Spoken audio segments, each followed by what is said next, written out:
Radio Anthropocène. À l'écoute du changement global. Good afternoon, everyone. You are listening to the live stream from the terrace of La Croisière in Arles, one of the places at the very heart of the International Festival of Photography, Les Rencontres d'Arles. And we are very lucky now to receive Debi Cornwall, American photographer whose exhibition called Model Citizens can be seen at Espace Monoprix during the whole summer and until the end of the festival. Good afternoon, Debi Cornwall. Welcome to Radio Anthropocene. Thank you, Jindra. It's a thrill to be here in the middle of a hopping croisière. Oh, thank you very much. So I would like to start our conversation by the beginning. When we enter your exhibition, the very first image we can see is an American flag, a photography called The Flag Rising. We can see a giant American flag with a man supporting or maybe rising the flag with a head and his arms touching the fabric. He is almost enveloped in this flag, which is one of the greatest symbols in America and maybe the most recognizable symbol in the world. And I was wondering if it's a coincidence. You are American, you are coming to France, and the first image in your exhibition is an American flag. Yes. So could you please tell us something about it? Well, there is a lot of American flag iconography in the exhibition, Model Citizens, and it's a challenge to take on such an over-determined sign as the flag. But in the image where you walk in, the first image that confronts you is this man almost doing battle with this epically sized flag. You know, the title is Flag Raising. You don't know if it's going up or coming down, but he is getting his whole body into it. And I'm setting a mood with that wallpaper-sized image. You talk about your work, saying that you are investigating the fictions fueling America's identity of itself. Exactly. Yes, the performative fictions that we resort to make sense of life in a violent country whose people no longer agree on what is true. There's a quote in the Leif Friedlander exhibition on the ground floor of Luma here in Arles that says when he was in the heyday of his work in the 1950s and 60s, Leif Friedlander found Hollywood, and he found an America starved for fictions and myth and drama. And I think where I'm coming in a couple of generations later, at a very different moment when we have gorged ourselves on the fictions, they are now fueling us. We have metabolized them, and they have become a very part of our self-concept. And that's part of what I'm looking at in the project. I learned also that you worked for a quite long time, for 12 years, I think, as a civil rights lawyer. Yes. And is there a link between this first part of your career and this second part as a photographer? Well, when I left my career as a civil rights attorney, I imagined that would be behind me. But it turns out you bring your lived experience with you, even when you make radical changes in how you are living and how you are looking at the world. So I'm drawn to similar kinds of questions, to social critique, systemic critique. As I was as an attorney, I had represented innocent DNA exonerees in lawsuits. So innocent men who'd spent years in prison for crimes they had not committed, who'd been proven innocent and released. And then I and my colleagues would attempt to use civil rights lawsuits to figure out what had gone wrong in the criminal justice system. So that training in thinking systemically, finding evidence to use in support of a systemic critique has certainly stayed with me, as have the skills in interviewing, in research and negotiation. So it has completely, the experience of lawyering and the skills of that profession have completely transformed the way I think about making visual work and what images can accomplish. But the link also with the subjects like the power, the exercise of power, the evidence, the justice, Exactly. Yeah. I think one shift that I have experienced since I started making visual work 10 years ago only was I was coming in still very focused on critiquing state power, how state power operates on us, how it is performed, the fictions it tells us as the people. And as model citizens evolved, I shifted my focus into civil society and to us, to the people, and how we consume those narratives, those fictions, how we metabolize them, how we enact them ourselves. And though there is American flag iconography, though it is about American identity, I think it's important to put that work in context. The pictures are made across the United States, but I think anyone who visits the show, and I'm hearing this from people in the space who've navigated it, who come to me and want to talk about what's coming up for them, whether they are from France or Germany or Luxembourg or England, and they all recognize the dynamic that I'm putting my finger on. So 10 years ago, you stopped your career as a lawyer and you decided to take pictures, to become photographer, and you decided to go to Guantanamo. How did you end up going to Guantanamo, taking pictures? Well, when I had the first idea about making pictures on the topic of Guantanamo, I had no interest in going there. I thought it's a heavily controlled site. It's very difficult to figure out whom to ask for permission. When you get there, you're incredibly limited. When I first went in 2014, all I knew of Guantanamo visually was orange jumpsuits and barbed wire and American military in their fatigues. What's the point of going and making that picture that we've seen 10,000 times, that we've stopped looking at, we've stopped seeing, we've stopped thinking critically about what's happening there? My initial idea had been to photograph the men cleared and released from Guantanamo after being held for years without charge and without trial, either going home or being sent to third countries where they may not even speak the language. I felt from my work as an attorney within the United States, working with exonerees, men who'd been in prison and then were dumped back into the world, that I had a sense of what the Gitmo survivors were going through. Exponentially more complicated for men who'd been in Guantanamo. They don't have a certificate of innocence. They don't have testing from scientific evidence that says you didn't do this.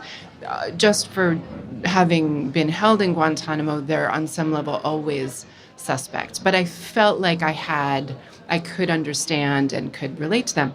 But my initial attempts to connect with those men were a complete failure, which made perfect sense. Failure in terms of communication with people who had been innocented?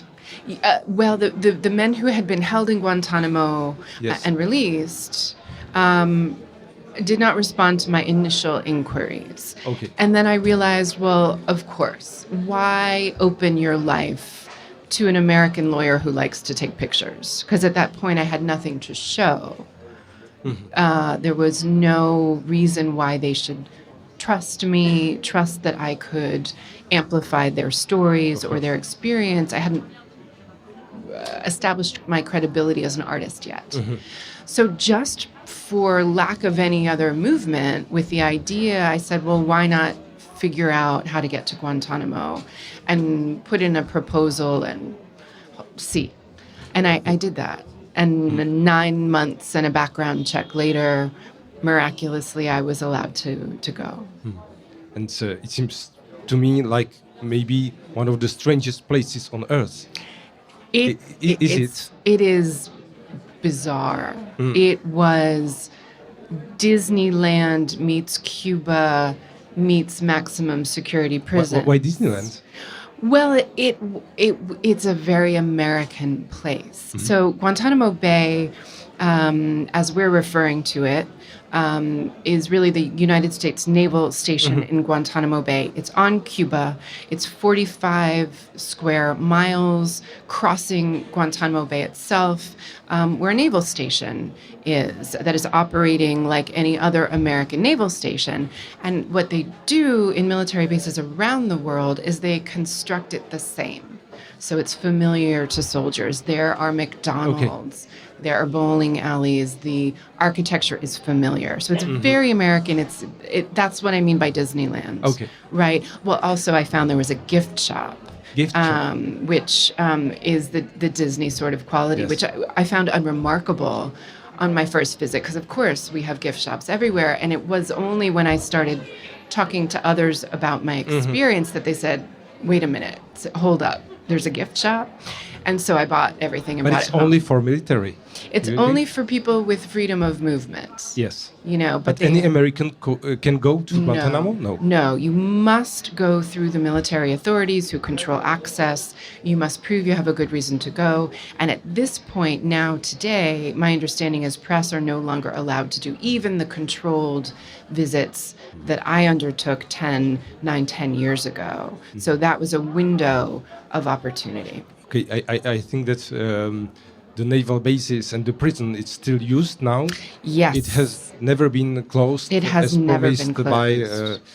By your president. By our past president, Obama. He promised, but for reasons that are probably too technical to get into in this conversation, he decided not to take executive action to close it down. There are laws saying that the men held there may never set foot on American soil. So even the men who've never been charged, even the men who've been actively cleared, have nowhere to go.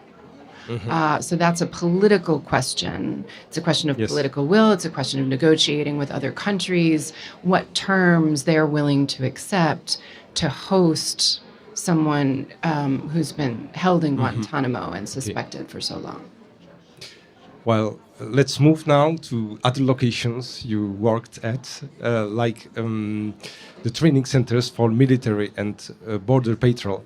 Yes. Different places, maybe some dozens of those places around United States. Yes. And how did you do that move from Guantanamo Bay to training centers? It made perfect sense in my head, but I guess I probably need to spell it out. It was really informed by my experience at Guantanamo Bay. On one hand, when I arrived, and this completely transformed how I looked at Guantanamo, I was told by the first of many military escorts, Gitmo is the best posting a soldier could have. There's so much fun to be had here. And I thought, I haven't seen that. That will get eyes on Guantanamo. You said so much fun to be here. So much fun. Look how comfortable we make our guests. So navigating and visualizing those official state fictions was transformative to my thinking and my visualizing of the space. So it got me thinking about state-created realities. On the other hand, during my 3 visits to Guantanamo Bay, I was always accompanied by military escorts. And what do you do when you're spending 12 hours a day with someone you don't know? You try to get to know them. You ask about their lives and their experiences. And what I heard was all of them had served abroad in Afghanistan, in Iraq, and none of them was sleeping through the night. Yes. So it got me really thinking about how does one wrap one's head around the sobering reality of going to war. So that led me to military training sites. Yes, but if I understand it well, people that served abroad in real wars then became actors, like role players in simulations. This is what I found. So they are doing all the same thing once again and again in other conditions. Of course, they cannot be hurt or killed in a simulation. I found a network across the United States of a country called Entretien. It's a fictional country. It's an official name? It's It's capital A, Atropia. And it plays out on mock Afghan and Iraqi villages constructed on military bases. I visited 10 around the country multiple times. And they have the architecture to make it look as though we are abroad. And they are populated, these spaces, by civilians, cultural role players, refugees or naturalized American citizens who've chosen to come to the United States only to turn around and put on costumes and enact versions of their past selves in the service of the United States military under the conditions, the simulated conditions of war. And it's a very particular kind of simulation. The war games end whenever a live bullet is found. It happens? Yes. While I was there, everything ground to a halt because you don't want to hurt anybody.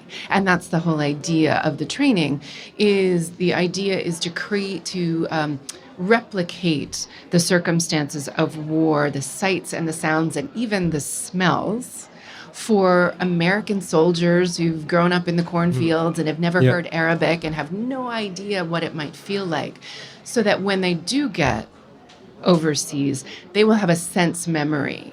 They won't have to remember training. They will have lived it without the life or death stakes of real war. That's the thinking. So now we moved from your first project in Guantanamo Bay. Welcome to Camp America. To your other newer projects called Necessary Fictions. Yes. You can see all those pictures from some of those pictures from the second project in the exhibition in Monoprix, Espace Monoprix here in Arles. Yes, from the book, the 2020 book with Radius Books, Necessary Fictions, yes. So there you have locations that serve the simulation for military, but also border patrol. Yes. So I completed my tour. It's also a necessary fiction? It is not. No, so I completed the kind of examination of the military simulations, and it got me thinking about what are the stakes of infusing fictions and fantasies into our daily lives outside of military bases, because I found that in my research and in my lived experience, increasingly as civilians, fictions are seeping into our media, our lives in various ways, and that got me thinking. So with the incredibly generous support of the Swiss Prix Élysée, for which I was shortlisted in 2022 and won in 2023, I was given 2 years to make and complete Just a small reminder, the Prix Élysée is a very prestigious prize, award, but it's not linked to Palais de l'Élysée, French presidency. There is no link between. No, it is sponsored by Parmigiani Fleurier, the watch company in Switzerland, and administered through Photo Élysée in Lausanne, Switzerland. Very in France it could be a little bit confusing because Élysée for anyone it could be a. Very important clarification. This is a non-denominational, apolitical award, and I had applied with just the germ of an idea, just the seed, and I said I'd like to photograph and investigate how staging, performance, and role play have come to inform thinking about citizenship in a violent land whose people no longer agree on what is true. And I thought of 3 different kinds of venues that I'd like to photograph. And it made sense to me, and I wasn't convinced that it would be coherent to anyone else in the proposal, but apparently it was. And yes, it is. It is right? Because all your subjects constitute, I think, a point of view on what we call, maybe we could call it post-truth world. So where all the boundaries between fiction and reality are blurred every day by media, by communication technologies, and by special exercise of power. Because let's think about the 9/11 attacks, then the second Iraq War, Then WikiLeaks, when Julian Assange revealed American war crimes, in fact. Then 2013, Edward Snowden, who revealed the massive surveillance of all world communications by NSA. Yes. Then 2017, Donald Trump elected, and 2021, the assault on Capitol. Yes. So all those events, I think that a lot of people in the world were thinking, well, this cannot be true. And how can this be happening?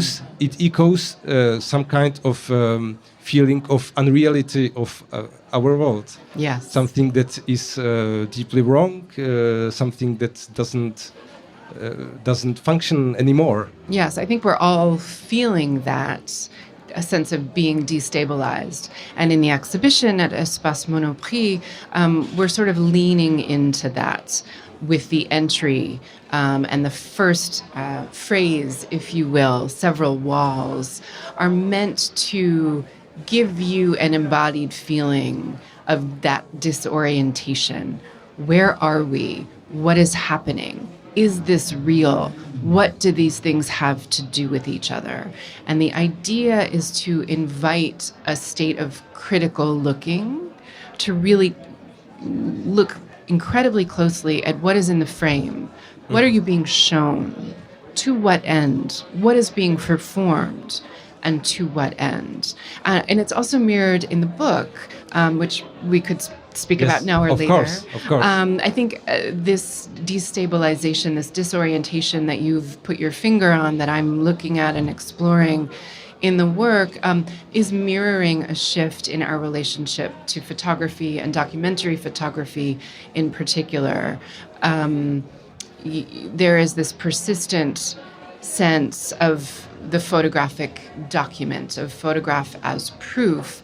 And I think with AI, artificial intelligence, there's sort of the final nail in that coffin, if you will. We should always have been looking critically at the choice of what to frame and what to leave out of the frame, the context in which the photographer was working and making, etc. But now we can't trust that the photograph reflects anything that ever was. And so in the book, Citoyenne Modèle with Édition Textuelle in French. The French edition just published right now. Just so now. Please go buy the book. It must be in all the local stores. Everywhere here in the Arles. It is. And at Arles is one of the only places in Europe where you can also find the English edition if you are Anglophone, with Radius Books, who has published all three of my trilogy of books on the post-September 11th American condition. So we use design to emphasize that sense of slippage. And you'll see pictures sliding around the pages. That there are what we call French folds. You probably have a different name from the French folds here in France, where the pages are not cut apart. Yeah. The folds of the large pieces of paper that are made. I'm sorry, I don't know the exact. Some might call it Japanese folds. You'll see, if you have an opportunity to see the book, photographs are slipping up, they're slipping down, they're slipping over page folds. And it's just this subtle layout and design element adding to the sense that nothing is stable. Not our so reality. Every picture can disappear, can get lost. And, we need to pay close attention. And so you published 3 books. Yes. If I'm right. Yes. Model Citizen, Necessary Fictions, Will Come to Camp America. And I think that you choose very special design. Yes. It's not a coincidence. It's on purpose. Absolutely. I feel very strongly that you want to take advantage of the form. And each form for showing visual work has different strengths. Right, so the book form has a beginning and a middle and an end. It has a 3-dimensional quality to it. It has a tactile quality. It has a weight. All of those elements can be harnessed to further the concepts you're dealing with in the book.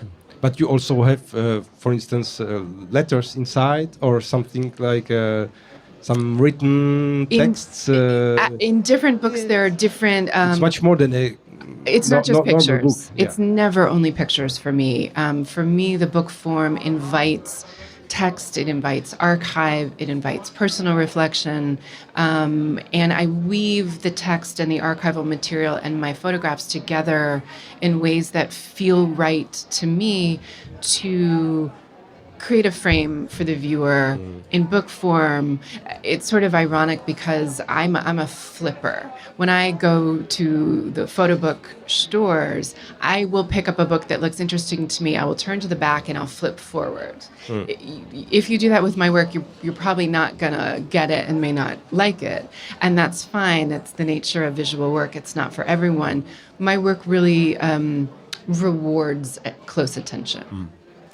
Thank you very much, Debi. Thank you so you much. very much. So you are all invited, of course, to visit the exhibition at Espace Monoprix and to buy a book, Model Citizen. You will find photos of Model Citizen series, but also, I think, photos of Necessary Fictions, Exactly. the previous series. Yes, and for anyone here live who'd like to attend the tour that I'm giving for the public, Friday at 10:15 in the morning on the second floor of Espace Monoprix. I look forward to talking with you. Thank you so much. Thank you so much. Radio Anthropocène. À l'écoute du changement global.